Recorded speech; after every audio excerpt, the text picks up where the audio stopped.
옥상 이제 열려있고 엄마도 빨래하기 좋고 더 좋았던 거죠. 그런데 그녀를 노리는 수상한 눈빛이 있습니다. 순식간에 벌어진 참극. 의식이 일단 없고 혈색이 안 좋으시니까 이게 진짜 사람이 미치겠는 거예요, 이게. 아이고. 너무나도 허망하게 엄마는 먼 곳으로 떠나버렸습니다. 근데 진짜 꿈인 줄 알았어요. 아무 잘못 없는데 하루아침에 갑자기 그렇게 되어버린 거잖아요, 지금. 아니. 당신의 마지막 길, 억울함 한 점 남기지 않으려 합니다. 아니 이게 도대체 무슨 일이에요? 아이고.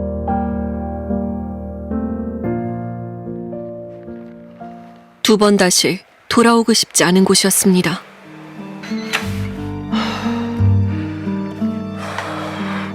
얼마 전까지만 해도 소중한 보금자리였던 우리 집. 하지만 이제 이곳을 떠나려고 합니다. 며칠 만에 여기 집에. 여기요? 지금 한 4일 만에 이제 처음으로 짐 조금 챙기고 나서 이후로 처음인 것 같아요. 집안 곳곳 남아있는 엄마의 흔적들. 아무런 영문도 모른 채 돌아오지 않을 주인을 기다립니다.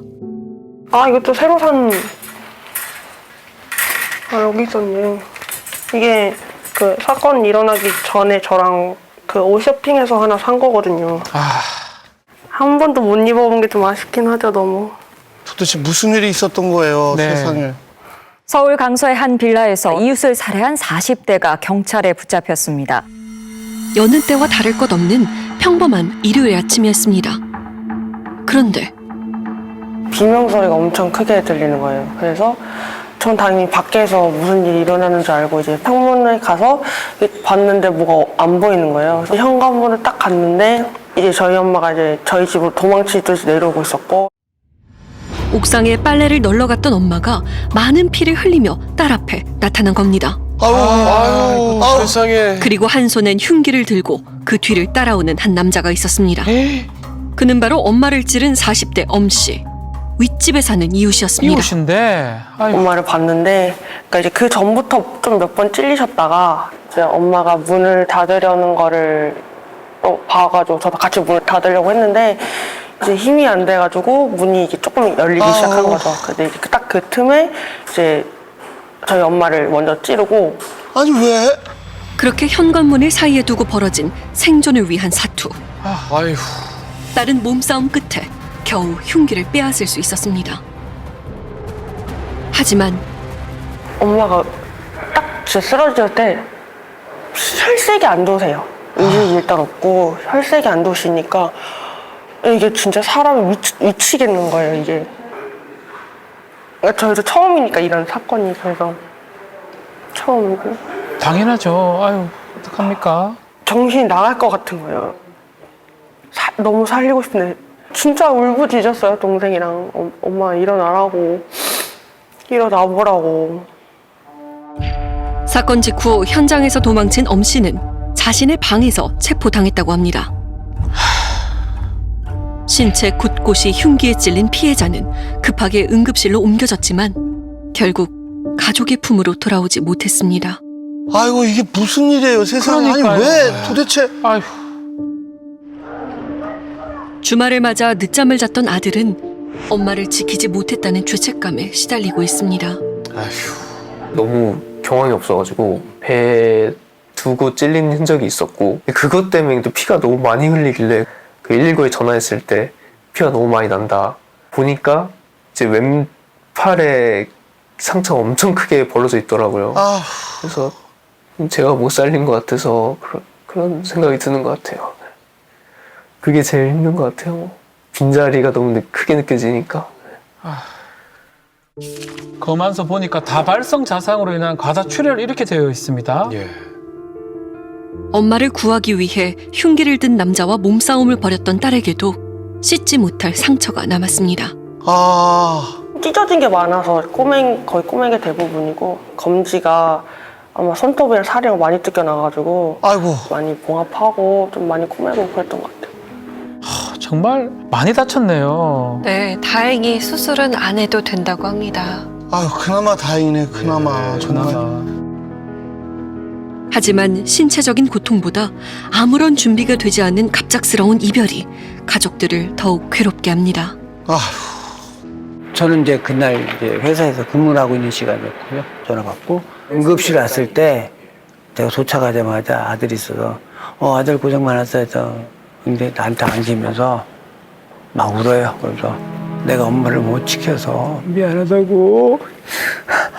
진짜 미치겠다고. 사건이 발생한 후 여러 언론에서 앞다투어 해당 사건에 대해 보도를 했습니다. 기사를 통해 밝혀진 살해 동기는 바로 층간소음. 층간소음? 하지만 유가족들은 말도 안 되는 이야기라고 주장합니다.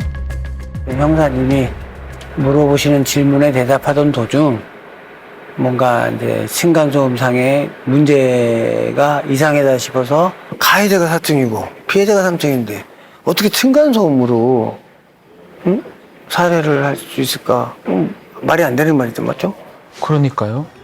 실제로 4층짜리 빌라 꼭대기층엔 흉기를 휘두른 40대 엄씨가, 3층에는 피해자가 살고 있었습니다. 위로 쿵쿵 일부러 몽둥이 같은 걸로 쿵쿵 쳤으면 그럴 개연성도 배제할 수는 없는데 어쨌든 저희들이 보기엔 그건 아닌 것 같고 가해자가 그렇게 주장하고 이 친구가 말하는 게 신빙성이 있나 없나 그 부분도 지금 수사도 하고 있고 그렇게 하고 있습니다. 게다가 피해자 가족은 이곳으로 이사 온 지 6개월이 채 되지 않았던 상황. 빌라의 다른 주민들도 피해자 가족이 이웃과 갈등을 빚은 적이 없다고 말합니다. MBC 수락탐사대에서 나왔는데 이거 사시면서 그 때문에 스트레스 받고 충동 때문에 그러신 적 없어요. 저희는 오히려 저희 집이 시끄러웠으면 저희 가족들이 시끄러웠지. 되게 조용한 집이에요. 근데 저희는 층간소음은 좀 없어요. 이분 엄청 친절하시고 제가 때만 이렇게 좋아해요. 엄청 좋으신 분이 이 주변에서는 불화가 생길 수 있을 만한 상태로 다니는 사람이 되게 스스로 착해요. 동네에서 그분하고 트러블이 있을 수 있는 사람이 아무도 없어요. 이웃들도 뭐 좋은 사람이다라고 입을 막 얘기하네요. 그렇습니다. 좋다고 다 그러는데. 그렇게 아내를 떠나보낸 후 피해자의 남편에겐 계속 머릿속에 맴도는 상황이 있었답니다. 뭐죠? 가해자의 아버님 되시는 분 같던데 그분이 내려오시다가 우리 이사하는 모습을 보고 이사 오셨냐 하시면서 청소기 돌리면 전세입자는 소음 문제로 해서 자기랑 좀 항의가 많이 하고 그랬었다 말씀을 하셨기 때문에 불편하시면 저희한테 말씀하시면 저희는 이제 시정하도록 하겠습니다. 잘 부탁드립니다라는 말을 제가 하고 들었기 때문에 전세입자가 아닐까 싶은 생각을 한 거죠. 제작진은 수소문 끝에 이전 세입자에게 연락을 취할 수 있었습니다. 그리고 얼마 후 문자에는 층간소음으로 인해 4층과 사소한 갈등이 있었다고 인정하는 내용이 있었습니다. 하지만 가해자에 대해서는 안 것이 없다고 주장하는 전 세입자. 아, 그래요? 그러니까 전 세입자와 가해자 아버지 사이에만 갈등이 있었다는 겁니다. 그럼 고인은 층간소음이랑 뭐 아무런 연관이 없는 거잖아요. 그렇죠.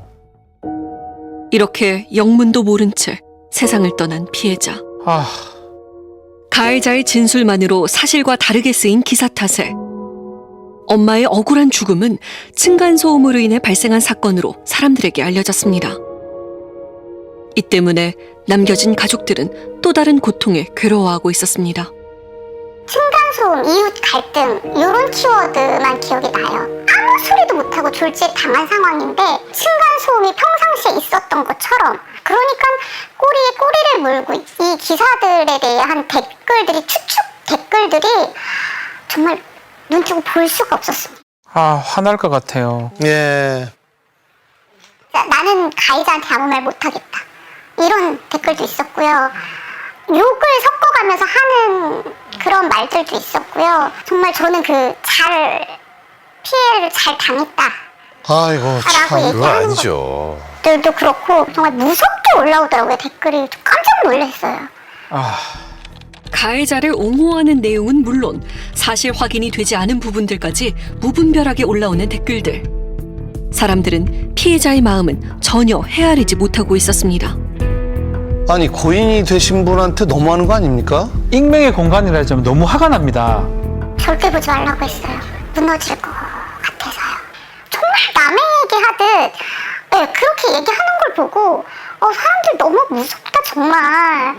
그런 생각밖에 안 들더라고요. 보셨겠지만 딸이 정말 무서울 정도로 멘탈 꽉 잡고 있는 거 보셨잖아요. 그렇게 다쳤는데 남동생 그리고 아빠가 얼마나 슬퍼할지 알기 때문에 그런 처참한 거를 본인이 다 겪었음에도 불구하고 저는 그게 너무 안쓰러워요. 유가족들은 정정 보도를 요청하고 경찰에도 자초지종을 따져 물었지만 달라지는 건 없었다고 합니다. 경찰서에 기자 대기실이 있다고 하더라고요. 직접 제가 이제 해명을 하려고 이 말씀을 드리려고 그랬죠. 다시 그러면서 정정보도 해달라고. 그랬더니 그 당시 저희 담당 형사님이 절차 밟아서 저희 쪽에서 이렇게 처리를 해드리도록 하겠습니다. 그랬는데 그 다음날인가 오후에 이제 저희 딸한테 전화가 왔었나 보더라고요. 형사님한테. 좀 힘들 것 같다라는 식으로. 이해가 안 되네요. 피해자들이 댓글로 인해 2차 가해를 받을 수밖에 없는 이유는 무엇일까? 저는 그건 언론사의 책임이라고 생각하고요. 그러니까 언론사에서 조금 불편할지 모르겠지만 질문을 안 해는 것 같아요. 그 제목이 그게 층간소음 살인 뭐 이런 식으로 하는 게 꽤 있었어요. 이거는 그냥 층간소음과 관련돼서 뭔가 살인이 있었구나 이렇게 그냥 프레이밍이 돼버리거든요. 이게 진짜 3층 4층 그것만 물어봤어도 이거 이렇게 기사 안 나올 수도 있었거든요. 만약에 오보가 있거나 아니면 너무 심각한 2차 가해가 주어질 것 같다라고 하면 이거 관리해야 되는 것 같아요. 그러니 온라인은 그런 폐쇄된 공간에서 사람이 어떻게 변할지 모르거든요. 처음 이곳에 이사 왔을 때 해가 잘 든다며 좋아했던 엄마. 엄마가 일단 옥상 이제 열려 있고 뭐 이제 드나들어도 되는 거니까 이제 가가지고 저도 이제 같이 보러 갔거든요. 옥상 되게 넓고 뭐 잘 돼 있다 했었는데 엄마도 빨래하기 좋고 짐 다 옮기고 나니까 더 좋았던 거죠. 너무 좋다. 날이 좋을 때면 언제나 옥상에 빨래를 널러 올라갔습니다. 그런데 옥상에 다녀오면 그녀가 종종 하던 말이 있었답니다. 빨래를 널러 가면 4층 엄씨가 옥상 한켠에 놓인 의자에 앉아 핸드폰을 보고 있었다는 겁니다. 여기 있네. 이게 내가 말씀드린 건 이게 금장. 그 사람이 앉아있던 금장. 이게 여기서 이렇게 앉아가지고 이렇게 하고 있어. 그리고 피해자를 이상한 눈으로 쳐다보기도 했다는 엄씨. 이상합니다. 그녀는 이유시기에 그냥 그러려니 넘겼다고 합니다. 저 진짜 처음 보는 사람이고 옥상에 맨날 빨래를 널러 가시니까 가실 때마다 이제 이상한 사람이다 싶을 정도로 맨날 무섭게 그렇게 앉아있대요. 뭐 아무것도 안 하고 그냥 무서우니까 다가가지도 않고 그냥 얼른 널고 그냥 내려오신 것밖에 없고 그냥 싸한 느낌이 그냥 들었던 것 같아요. 엄씨가 무서워 최대한 피해 다녔다는 피해자. 그렇다면 엄씨가 피해자에게 흉기를 휘두른 이유는 무엇일까? 계세요? 저 MBC 실화탐사대에서 왔는데요. 어디 가셨어요? 아무도 몰라요. 다 도망가 버렸어요. 도망가셨어요? 아니 그냥 이웃이 미안하다고 얼굴 본 면모가 없다고 그냥 다 가셨어요. 제작진은 취재 도중 엄씨에 대한 새로운 이야기를 들을 수 있었습니다. 그냥 완전 행이죠. 그리고 얘가 혼자서 먹고 있고 지천체를 나라는 것 같고 커피 먹는 장을 얘가 살짝 날라가 있어요. 기다려서 나는 인사하는 정도? 정상은 아니었지. 이웃을 통해 엄씨의 가족들에게 연락처를 남긴 제작진. 그리고 얼마 후 엄씨의 가족에게 장문의 메일이 한 통 왔습니다.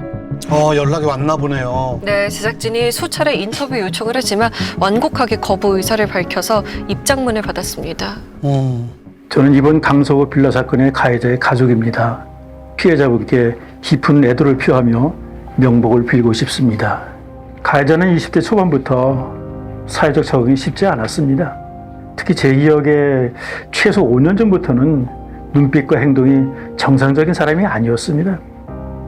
예를 들어 가족끼리 식사를 하고 휴지를 사용한 후 테이블에 살짝 던져놓았을 뿐인데 본인에게 공격했다고 발언했을 때의 충격이 기억이 납니다. 가해자는 사건이 발생하기 전 층간소음이 있다고 가족들에게 지속적으로 이야기를 했다고 합니다. 하지만 가족들은 전혀 불편함을 느끼지 못했고 단순히 엄 씨의 정신적인 문제로 치부했다고 합니다. 그의 말과 행동이 불편해도 가족에게 해가 되는 행동을 하지 않았기 때문에 강제적인 조치는 취하지 않았습니다. 정신과에서 한번 상담이라도 받아보라는 말을 수없이 했으나 본인의 상태에 대해 너무 정상적인 확신을 하며 화를 내어 더 이상 자극시키지는 않는 방향으로만 지내왔습니다. 아, 이때 적절한 조치만 취해졌더라도 이런 안타까운 일이 벌어지지 않았을 텐데요. 그니까요. 엄 씨의 가족들은 입장문을 통해 뒤늦은 후회와 반성만 반복했습니다. 그렇다면 엄 씨가 주장하는 살해 동기는 무엇일까? 이 부분은 유치장 면회를 가서 물어봤습니다. 가해자는 여전히 층간소음을 주장하고 있지만 저희 가족이 생각하는 사건의 원인은 가해자의 망상 및 조현 증세라고 조심스럽게 추측해 봅니다. 결론적으로 고인이 층간소음을 일으킨 게 아니었을 거라는 게 저희 가족의 입장입니다. 가해자 가족들은 결국 정신질환으로 발생한 우발적 사건이다 이렇게 주장하는 것 같습니다. 예. 저는 우발적이라고 보지 않습니다. 그 이유가 뭐냐면 이 상황에서는 흉기를 준비한 점, 그리고 소형 칼임에도 흉기임에도 불구하고 예리했기 때문에 피해자가 사망하는 데 영향을 미쳤다는 점, 그리고 처음에 공격한 부위가 치명상을 입을 수밖에 없었다는 점, 그리고 끝까지 찾아가서 계속 공격을 했다는 점, 이걸 놓고 봤을 때는 사전에 모의하거나 계획을 한 걸로 볼 수밖에 없다는 얘기입니다. 그렇다면 전문가가 분석한 살해 동기는 무엇일까? 제가 볼 때는 공간을 침해했다고 본 것 같아요. 공간에 대한 집착이 강한 사람들은 자기 조용함을 깨트리거나 바깥 세상으로 나오라고 하는 것 자체를 공격적으로 봤을 수 있다는 얘기입니다. 조현병이 혹시나 진짜 있었다면 주변에 어떤 분쟁이나 문제로 일으켜서 경찰 관련 기록이 있을 수밖에 없거든요. 근데 그런 기록이 완전 전문 상태에서 치료 기록도 없다면 조현병보다는 그냥 자기 혼자 있는 걸 선호하는 그런 성향이 더 강하지 않나 이렇게 봐야 된다는 얘기죠. 그래서 자칫 잘못하면 조현병 주장이 형 선고나 죄에 대한 어떤 책임을 감경할 수 있는 이유가 될 수 있기 때문에 이 부분에 대한 거 이야기하는 것도 좀 주의가 필요하지 않냐 이렇게 보여집니다. 이제 악몽 같은 이곳을 떠나 새로운 곳에서 새 출발을 준비하는 가족들. 이 상황이 너무나 억울하고 화가 나지만 그들이 바라는 것은 오직 하나뿐입니다. 사실 죽는 게 제일 좋은데 나라 법상 그런 게 안 되잖아요. 어떻게든 가해자 한 명 줄여주려고만 하고 있고 너무 화가 났기 때문에 또 형량이 좀 높게 들어가야 되는 건 당연한 거고 사실 원하는 건 그거밖에 없는 것 같아요. 일단은 어릴 적 촬영한 홈비디오엔 젊고 고왔던 엄마가 행복하게 웃고 있습니다. 그렇게 언제나 가족 곁에서 웃고 있을 거라 믿었던 당신. 하지만 이제 먼 길을 떠나 볼 수도 만질 수도 없습니다. 그곳에서는 부디 행복하길 바랄 뿐입니다. 나가 이제 큰돈 들여서 이제 뭐 이빨 교정해준 게 있어가지고 그래서 이제 맛있는 것도 이렇게 제대로 못 드시고 가셨는데 먹고 싶은 대로 먹고 일하지 말고 그냥 편하게 쉬었으면 좋겠어요.